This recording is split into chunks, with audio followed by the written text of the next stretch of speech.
Ford trying to come in alone. Shoot! Score! Score! Score! Yannick Ford!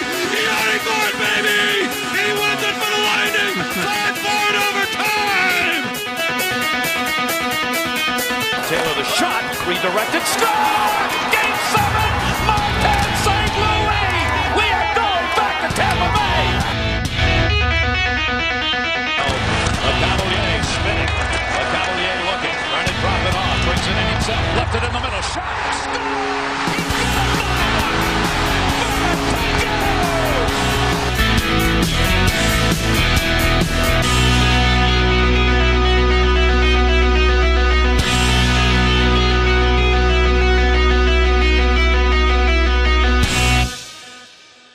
What's going on, guys? Welcome to another episode of Thunderstruck. With our host Philip Wunderlich and our co-host Jake Ricker. What's going on, Jake? Nothing much, Phil. How you doing? Doing well, man. Thanks. Bolts are winning. They didn't win the last game, but they won the 2 games before that, so not too bad. 2 out of 4. In the league today, we had a trade. There was rumors that Brian Boyle could come back to the Bolts, and he went to the Devils. Not the Devils. He went from the Devils to the Predators. But you didn't think too much that he would come back, huh? No, I don't think so. Our team has just been so good. I've mentioned this before on the podcast that it just doesn't seem that we need to add many guys, especially with the depth that we've already have. So I wasn't expecting it, but I think it's kind of cool for him to go to the Predators. I think that's an interesting move. Predators added some nice depth and some physicality to their game, so this is a good move by them. I think it worked out for the Devils too. They got a 2nd-round pick too, which Brian Boyle's a great player, but a 2nd-round pick is pretty high for a guy like him. So I think this is a nice trade for both teams. It'll be interesting to see how this plays out. Yeah, it will be, and I think this is his first time since being drafted by LA that he's going to a Western team. So it's going to be pretty interesting there as well. Another person that we have rumored to go to the Bolts is Wayne Simmons, as well as Michael Furlan. But you don't think that they would add either of these 2 pieces either? Well, it's interesting, I personally just don't see the need. The thing is, to me, I feel like to add a guy like Simmons, you're going to need to move a couple of pieces. And I think you should avoid moving these bigger name pieces on the Lightning. For example, even guys like Gord, Palat, Miller, when you have, a big tower, so to speak, built up like the Lightning do, one piece, if you move it out of place, could completely mess it up and make the tower fall. It's a weird analogy to use, but if that makes sense. So I would just be skeptical to moving too many of the wrong pieces, and it's hard to tell what kind of those pieces are. Now, if we moved like a 1st-round draft pick and a prospect maybe or 2 that we have a lot of already, like maybe another winger or something like that, I would be okay with that. But I would be precautious at moving some of our top guys right now. We've mentioned that before too, but it's been interesting to see these names keep popping up for the Bolts. I mean, I would love to have Wayne Simmons on the team. Off all the names that have been mentioned, I think it would be a great fit for us. Perfect what we need for the grit and stuff like that. But considering that Brian Boyle went for a 2nd-round pick, I mean, it's going to cost a lot.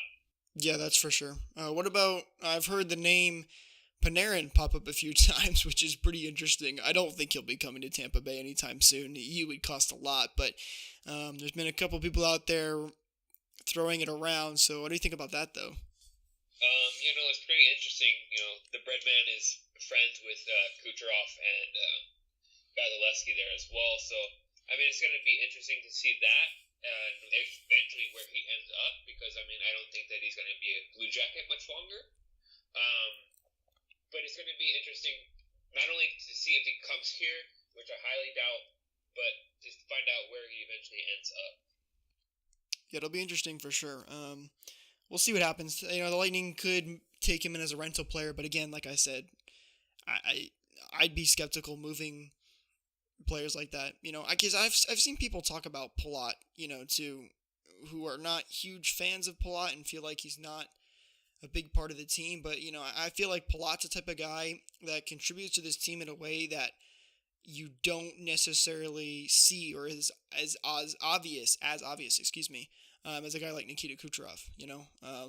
Palat, he's middle of the pack when it comes to the team in points in any type of scoring. But, and he's been out for a couple of games as well. I think he missed 18 total, if I'm not mistaken. And, I think he's a big contributor to the team, though. So even moving a guy like that could have a big effect in the long run.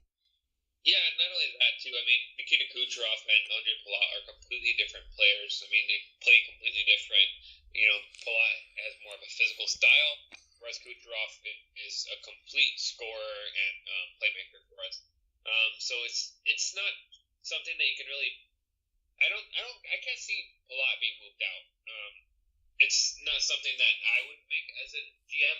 Playing kind of couch GM here, but if I had an NHL 19 up right now, I wouldn't be making that kind of move. Yeah, right. Yeah, no, I agree. But it's pretty interesting to see the names, like I mentioned earlier, that keep popping up. Marco Furlan's another one. He was just traded in the off season this year. What do you think about him? Do you think he might fit? He'd be an interesting move. Again, I'm gonna go back to the same thing of saying, is the price right? I just don't, it depends on how much he is. We've seen, like we said, Brian Boyle go for a second round pick, so I don't know how much these teams are gonna be asking for players like this. But I think if I'm gonna take anybody in a trade like this, it's gonna be a forward depth guy. That's got more grit and is good in the face-off circle. Because I think the grit and the face-offs are the two areas the Bolts could improve the most. So, the back end, we've got a pretty good back end. So I don't think too much on that side. Yeah, sorry to interrupt you there. But if Anton Vermette would have been a perfect fit, I mean, if he wouldn't have retired this year, he's kind of that face-off guy and has that grit as well. Like we just mentioned earlier, Brian Boyle's not off the market. Cody McLeod got moved too, back to the Predators. So I don't really know, looking at this line, people that might get traded, I don't really know if anybody like that would fit. They mentioned that Adam Henrique might be an available option. I mean, yeah, he's played center on a struggling Ducks team right now, but he's a little bit physical when he needs to be, but it's gonna cost a lot. He's getting a new contract upcoming this next year, and I don't know if the Bolts would be willing to acquire someone like that, but they'd have to pay him upcoming, and then of course right. You have contracts that don't really help anything coming up.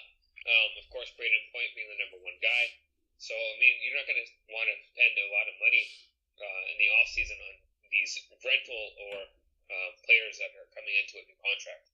Yeah, if the Bolts make any move, it'll definitely be for a player or a rental player, so to speak. I'm looking at this list too, and there's a name on here that's pretty interesting to me. Vlad Nemestikov, who obviously is a former Lightning player, is on the Rangers now. Lightning have been making deals with the Rangers for a long time. Is he a guy that we could bring back? He's pretty good in the face-off circle. So, and I'd be okay with the Lightning giving up, a first-round pick, because as we have mentioned on the podcast before, our first-round picks usually end up getting traded anyway, and we don't use them very often. And when we do, those guys end up getting moved also. So, I think he would be an interesting name. I don't know if the Rangers would be too keen on moving him because he is still pretty young, but who knows? With seeing McLeod go back to the Predators today, you never know. Yeah, the person that interested me the most on the Rangers would be Hayes, but I mean, he is a rental, but he's a winger, and you mentioned before that you'd rather have a center. So, again, Nemestikov would be a great name to come back to the Bolts. I'd like Boyle too, but it's gonna, like I said, it's gonna be interesting in the upcoming weeks here. We've had a lot of trades already, so I think it's gonna be very active on the 25th. That is the trade deadline for those that don't know, and it's gonna be interesting upcoming within these next couple weeks. the next thing I'm going to kind of come back to, I mentioned we won 2 of the last 4 games. The first game that we had after the All-Star break, we didn't play that well. As he mentioned during the post-game report, it says the Bolts rush shows as they fall to the pen, scored 2. Miller and Stamkos were the only 2 players get on the scoreboard, and they didn't look too great. Yeah, the Lightning have been a little bit lackluster since they've come back. I don't think it's too much concern as of right now. We'll see how this plays out over this month, because you can't look at a couple games in a row like this and get a good idea of what will happen to the team in the future. But this game didn't concern me too much, and I don't think it concerned too many Bolts fans because it was the first game back after having an 11-day break, which is a very long time. And I'm of the one that thinks rest is not always a good thing. I think it's good when you're hurt, obviously, but for players who are healthy, it usually ends up hurting them in the long run, and we saw that clearly because they did not capitalize on their chances in that first period, and they let the Penguins capitalize on their chances in the first period, and they got up, a few goals there, and the Lightning were never able to come back. So that was definitely a game where rust showed, and it did end up working out. But the next game, as we know, the Bolts have been so good after the losses, and we came back and played really well. So yeah, exactly.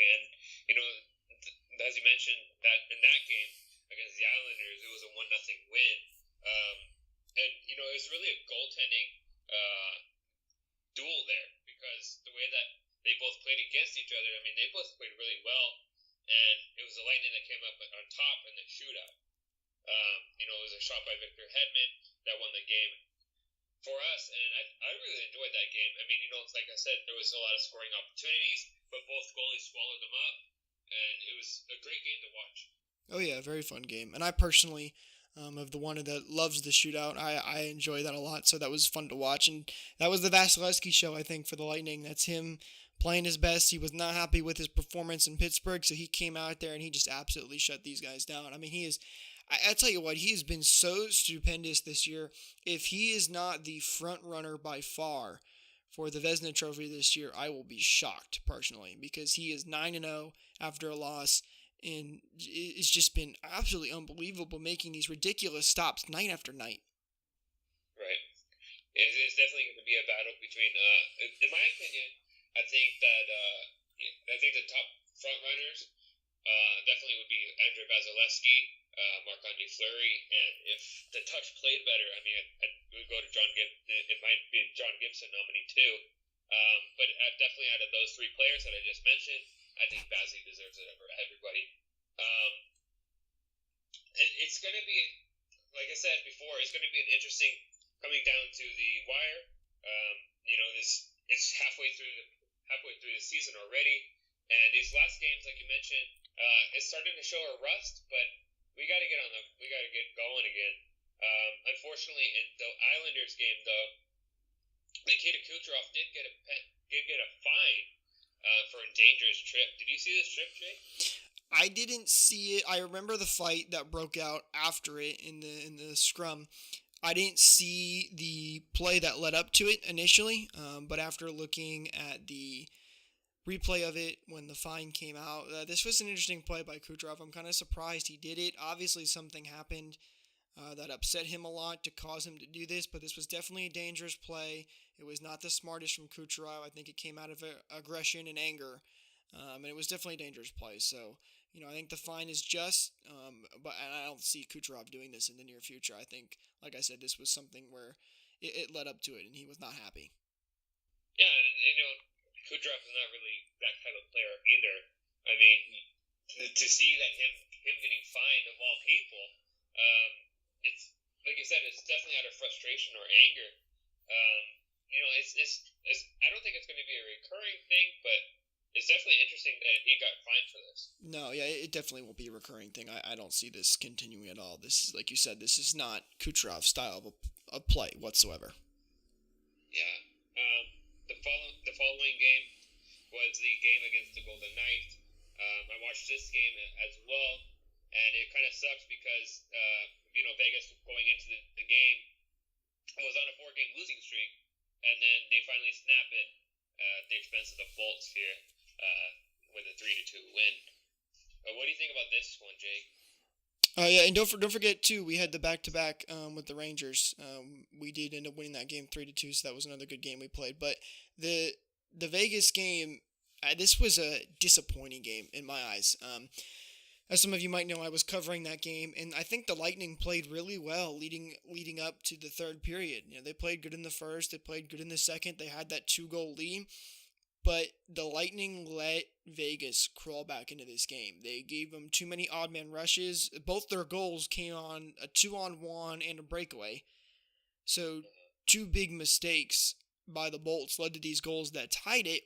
And then they took critical penalties right at the end of the game. The Bolts took a penalty in the final seconds of the third period that gave Vegas a power play that also led into overtime, which hurt the Bolts, not giving them much of an opportunity to make something happen in overtime. And then they took another penalty in overtime right at the end of it. So the Bolts really put themselves in a tough situation, and Vegas took it in the shootout. So that was the frustrating part about this game, is that the fact the Bolts let them climb back into it, because they definitely had control at the beginning. They were playing really well.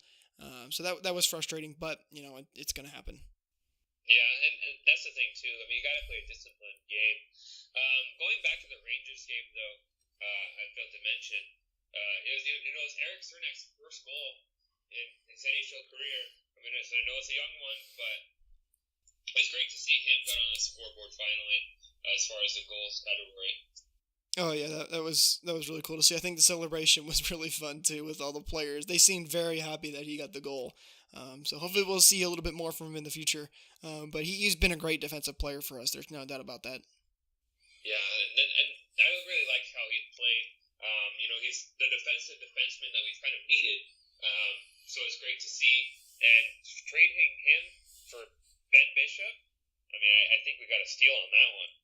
Absolutely. For the fact that we have a guy like Vasilevsky, so obviously, Bishop's a great goaltender. Don't get me wrong here. But when you have a guy like Vasi, you just don't need Bishop as much. And to get a guy like Cernak, who's really turned into a star, is really awesome to see. And Cernak is another one of those guys that you don't see on the score sheet very often, but the way he plays, it's been a big help to this team for sure. Right, and I think that's what we needed too when we played against Washington, more of a defensive defenseman. And now that we finally have it, it's great to finally be in that position. One thing I kind of mentioned too about the roster is Ryan Callahan has been mentioned to be the 13th man in. So basically what they're saying is that if there's no injury, he's not going to play. I mean, he's not in their rotation. Right. What do you think about this move? I mean, and what do you think that we should do with Callahan? I know I kind of had that poll out there, kind of mentioning a few options. It's interesting. We haven't really seen this from the Lightning before, with them, essentially benching a player, so to speak. I think I'm okay with the move personally.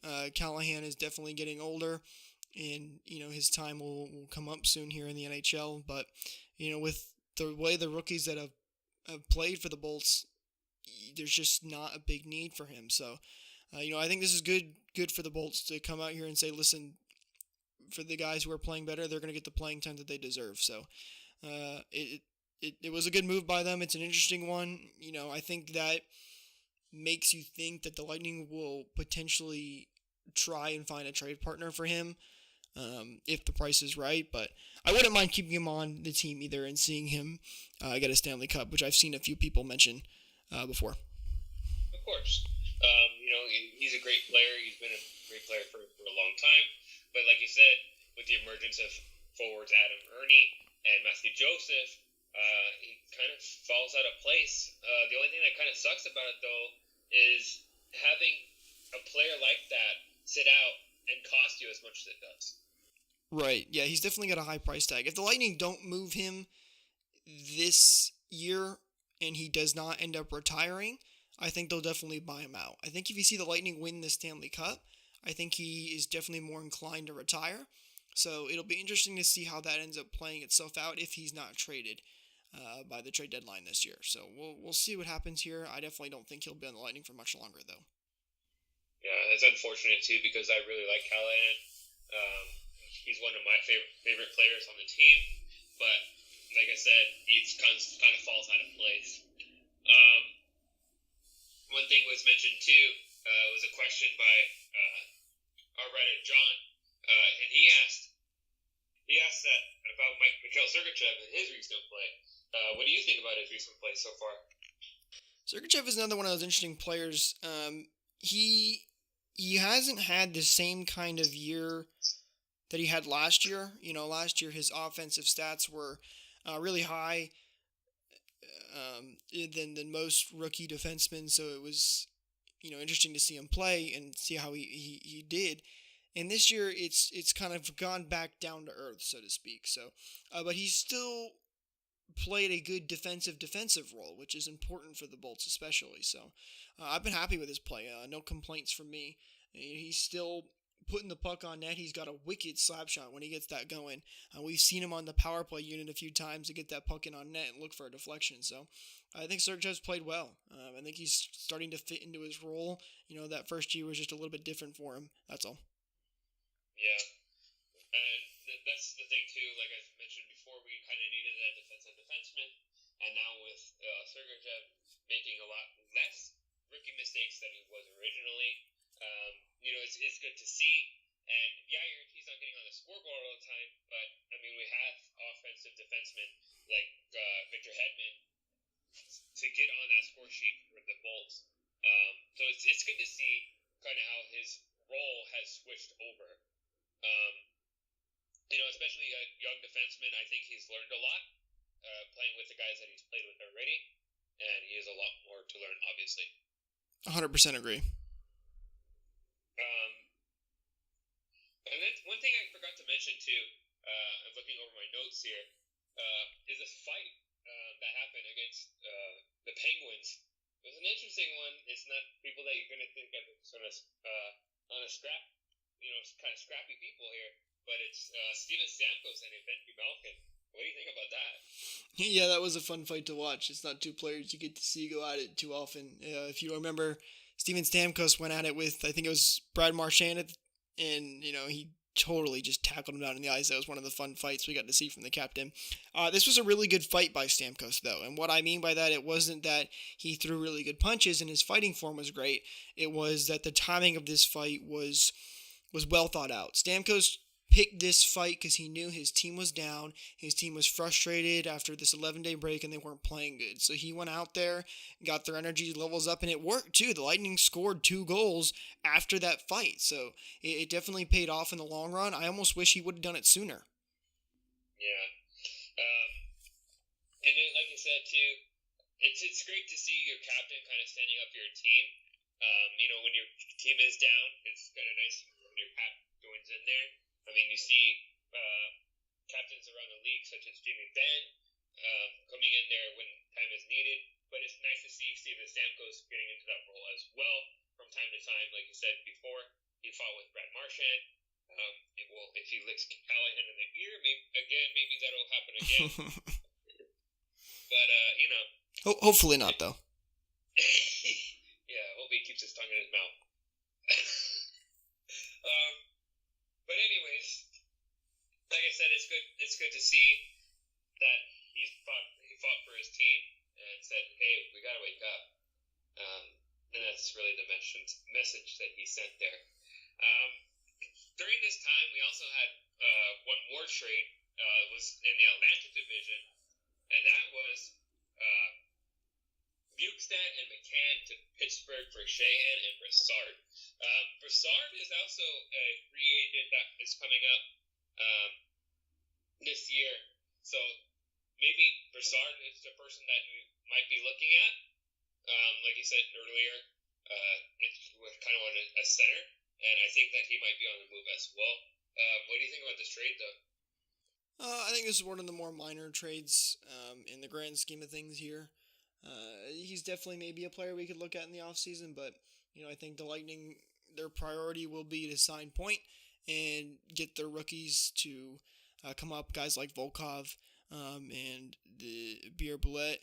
So, I personally don't see a big move for him in the offseason, but it's, I think it was a good trade overall for the team, so we'll see what happens with that. It's not too big of a concern on the Lightning, though, I don't think. Yeah, the only thing is that Bukestad went the other way, and Bukestad is a really good offensive player. But to see that him going out of the division is kind of nice to see as well.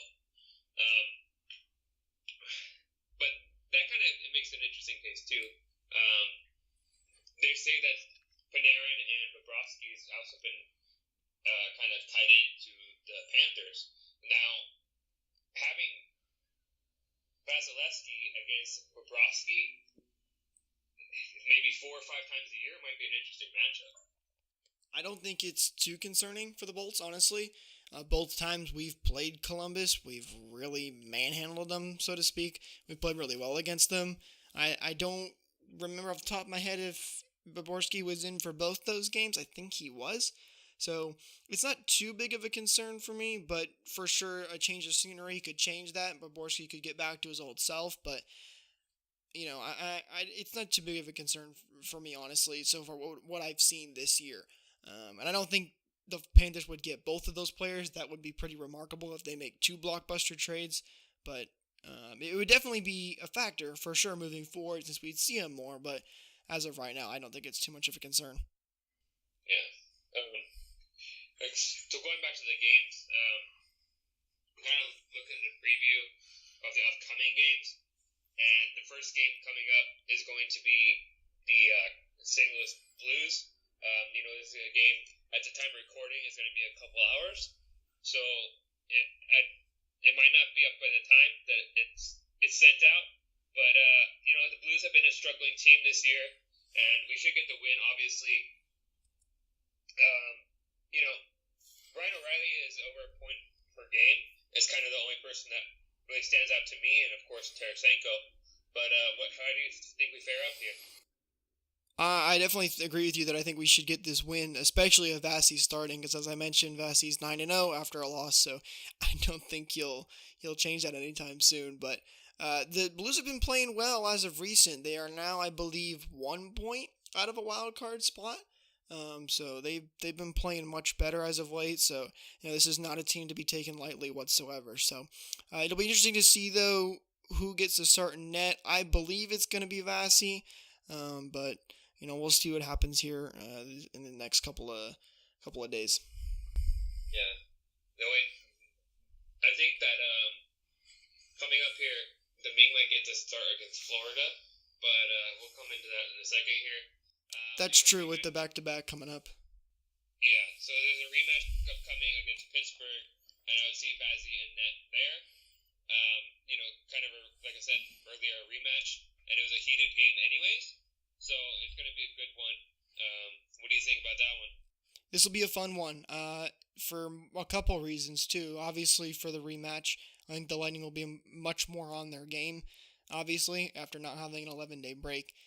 This time around. And also, I personally think we might be seeing a new jersey release this Saturday. So I'm personally excited for it. I know this has been a long time coming. I saw somebody tweet today that this has been such a big tease. It's been going on for so long. But as you guys know, we mentioned this on the last podcast. The Lightning have been wearing some black helmets and black pants. The goaltenders have been wearing their black pads. Vasi broke in his yesterday, I believe it was. So, and Saturday is normally the day the Lightning would wear their black uniforms. So it would only make sense to me that the Lightning break out the new black uniforms on Saturday.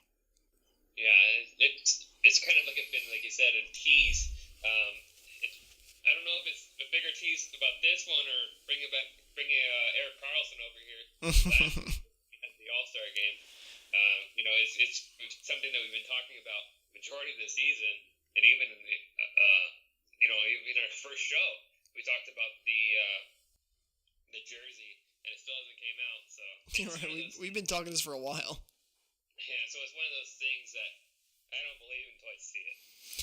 Yeah, that's true. But, speculation would lead me to believe that it should definitely be coming very soon. I can't see them dragging this out much longer. I mean, why else would they be wearing these black helmets in pads? But who knows? We'll see. But as for to get back on the games, this should be a good game and a fun game to watch.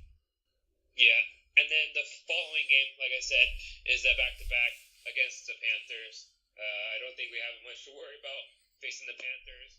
I mean, it is a team in the Atlantic Division, obviously, but I mean, it's nothing to really worry about. And it's in Sunrise, but I mean, who shows up into a game in Sunrise? Yeah, no, but also keep in mind, also never take a team too lightly. Any team could come up and beat you.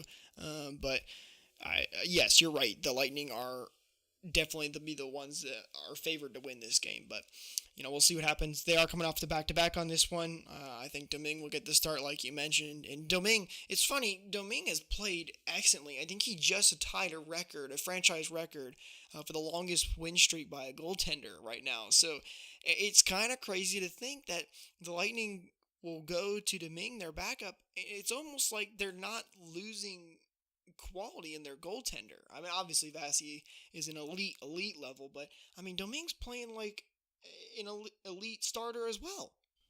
Yeah, and like you mentioned before, it's always good to have a good goalie tandem, especially going into the playoffs. You got that 1-2 punch. In case, God forbid, anything happens to Vasi, we can rely on him again for an injury or what have you. And like you said, it's always nice to have him for the back-to-back games, and he's been playing really well. So it's great to see. The following game that I kind of want to preview too is going to be the last game that we're going to preview, and that's against the Calgary Flames. The Calgary Flames is the best team in the West, and of course we're the best team in the East. So it's going to be a good matchup, and who knows, it could be a kind of a preview into the Stanley Cup Final. That would be a great Stanley Cup final, I think. That'd be a really fun one. Yeah, this should be another fun game. We played them back earlier in the season. We ended up winning that game 1. It was a high-scoring game. That one with Domingue in net. And so I think this is one of my favorite matchups for sure this season, with the two best teams going at it in the East and the West. Yeah, and we all know who we won the 2004 Cup against, right? What's that? So I think we all know who we won against the 2004 Cup. So exactly. We have it 15 years later. It's going to be a great one to see.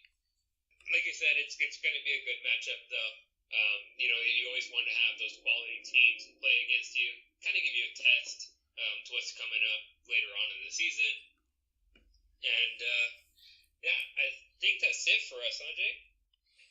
I think so. I think we should talk about real quick, though, Nikita Kucherov and Braden Point, a couple of the Point guys.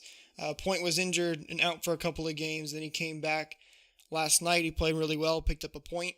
And Kucherov continues to lead the league in points and assists right now with 81. Kucherov is getting very close to a franchise record, both for assists in a single season and points. I believe Stamkos is approaching a career franchise record as well. Yeah, it wouldn't surprise me the way that they've both been playing. Didn't you say that Kucherov tied St. Louis in points?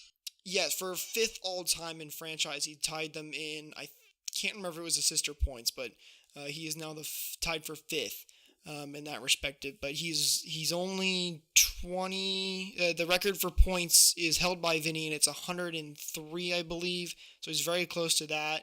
And assist, he's only like 10 or 15 off. So both of those, he's very close and should easily break this season with the pace he's playing at. Yeah, and it's like I said earlier, I mean, the way that he's been playing, it's only a matter of time before he starts breaking the number 1 spot. So it's good to see there as well. And like you said, Braden Point was injured for a game or 2 games. I believe it was 2 games. Okay, and now he's back to form. He got his first football back from injury the other night against Vegas. So it sucks when a player gets out from injury, but it's always nice to see when they go right back to form and start getting on the score sheet right away. Absolutely. I think that does it for us. I think we covered just about everything. All right, guys, and as always, don't forget to subscribe to us on YouTube and let us know, whether it be YouTube, Twitter, Instagram, what have you. If you have any criticism or anything that you'd like to add into the show, I mean, it's always going to be constructive to us. I mean, we've only had a few episodes, so it's great to see the interaction with you fans as well. And like I said before, have a great week, everybody.